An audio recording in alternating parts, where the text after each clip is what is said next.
Pregnancy का ground, limited role का argument और फिर भी एंटीसिपेटरी बेल रिजेक्ट। कोर्ट ने ऐसा क्या देखा कि निदा खान को प्रोटेक्शन नहीं मिली? आइए आज हम समझेंगे निदा खान का एंटीसिपेटरी बेल जो डिस्पोज कर दिया गया उसके बारे में, उसका लीगल ब्रेकडाउन देखेंगे हम। तो ये मामला है निदा इजाज खान बनाम स्टेट, जो एफआईआर नंबर 156/2026 जो देवलाली पुलिस स्टेशन नासिक में दर्ज किया गया था 26 मार्च 2026 को एक पीड़िता द्वारा। इसमें 3 लोगों के नाम थे, निदा खान जो इस एंटीसिपेटरी बेल में अप्लीकेंट हैं, दानिश शेख और Tausif Attar.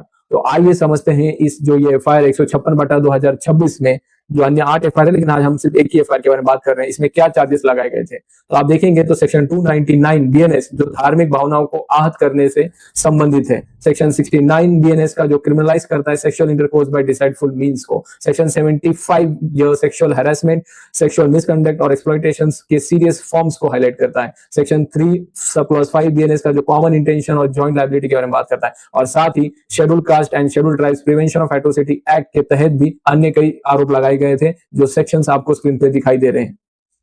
Criminal bail application number 178 of 2026 file हुआ, जो नासिक के एडिशनल सेशन कोर्ट में फाइल की गई, और 18 अप्रैल 2026 को यह फाइलिंग हुआ। 20 अप्रैल 2026 को इस कोर्ट के सामने पहला हियरिंग हुआ। इसी हियरिंग में इंटरिम बेल एप्लीकेशन की भी हियरिंग हुई। अब इस दिन कोर्ट के सामने डिटेल आर्ग्यूमेंट लगभग 39 मिनट्स तक जो डिफेंस के काउंसिल थे उन्होंने आर्ग्यू किया। अब उनका जो आर्ग्यूमेंट था, उस आर्ग्यूमेंट में उनका मुख्य स्टैंड क्या था ये समझते हैं हम। तो सबसे पहला उनका ये था कि जो एलिज्ड ऑफेंस है, जो आरोप है, वो अधिकतम पनिशमेंट 3 साल तक है।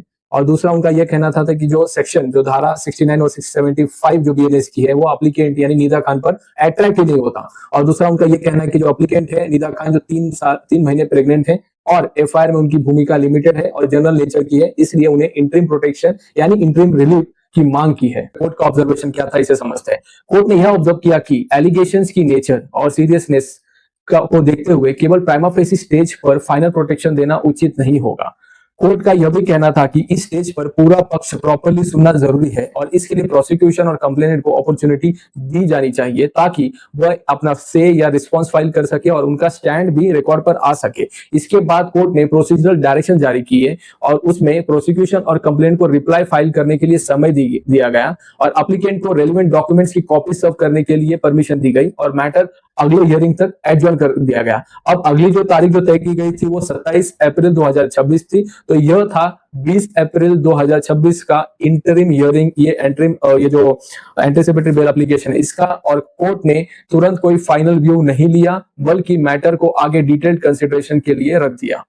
तो अब आगे क्या हुआ ये हम समझेंगे पार्ट 2 में। तो आशा करते हैं आप इस वीडियो का पार्ट 2 जरूर देखें।